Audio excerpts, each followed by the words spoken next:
Hey guys, Trimo back here again. And yeah, if you didn't watch part one, just to let you know, I took a shower not long ago and I don't want to get sick. You know, this is what I look like if you've never seen me. And if you've never seen my hair, this is what I look like. There's two birds communicating over there. Really, there's more than two. But I wanted to talk about suicide again. This might be maybe a 4-part series that we'll talk about. You know, this is about, you know, short videos, but we'll expand upon large points.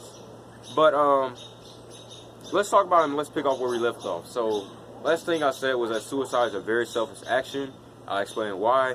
Simply because you're killing yourself and you're affecting everybody around you, whether that may be animals, pets, humans, you know, family, friends, you know, whatever it may be. You are affecting society negatively, and you are giving negative effects off.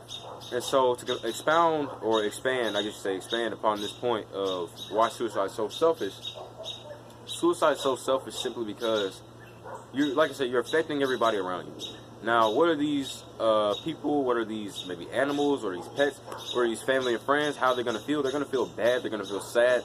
They're going to feel a lot of these emotions that they honestly wish they wouldn't have to feel. And not even necessarily I'm sorry, these mosquitoes. And not even necessarily emotions that they have to feel, but emotions that honestly they are feeling. You know, these people, like, I'm be honest with you, because look, I've never had a friend that's committed suicide, but like I stated in the video earlier, before this one, I prevented people from killing themselves. I've told people, hey, don't kill yourself. This isn't worth it, so and so. And I never had a friend kill themselves yet, and I don't want to experience that. But, you know, there was a girl here in Nashville, Tennessee. She killed herself, and there was a funeral.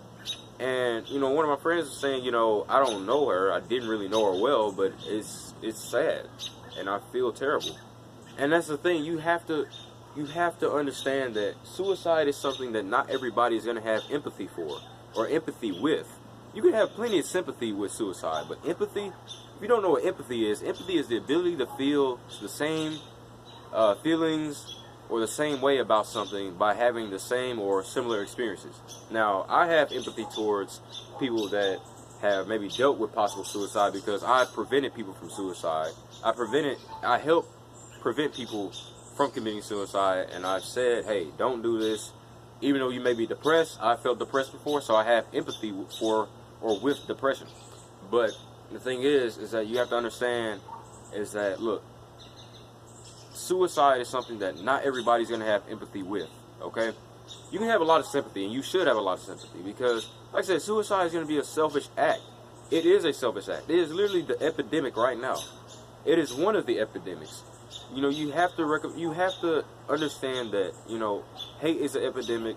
Suicide is the current epidemic that is haunting not only the United States of America, but a lot of different countries. Now, if you don't know, suicide is usually something that is very high in teens, okay? But now, if you notice, it's becoming a lot more higher in adults. But like I said, plenty of people kill themselves very often, and they commit suicide very often. And so it's kind of shocking the way that suicide has affected this country, because this country, the United States of America, is not the same. You know, our world is slowly not really being the joyful place that it was once at one point, you know, and it needs to revert back to that, and the world needs to come back and say, hey, we are one big family. This is the human race, even though we may identify ourselves as African Americans, Chinese, Japanese, Asian, Indian, white, Caucasian, however you want to put it, we are the human race. I'll state that because one person once said that. We think about the human race as all these different races, when honestly there's only one race, and that's the human race. You know, and that's just how it is. And we need to understand that suicide is a problem that is affecting the human race. It is affecting the United States of America, and that has been brought upon. And we just need to stop this selfish act from affecting so many, because that's what's happening right now. These suicides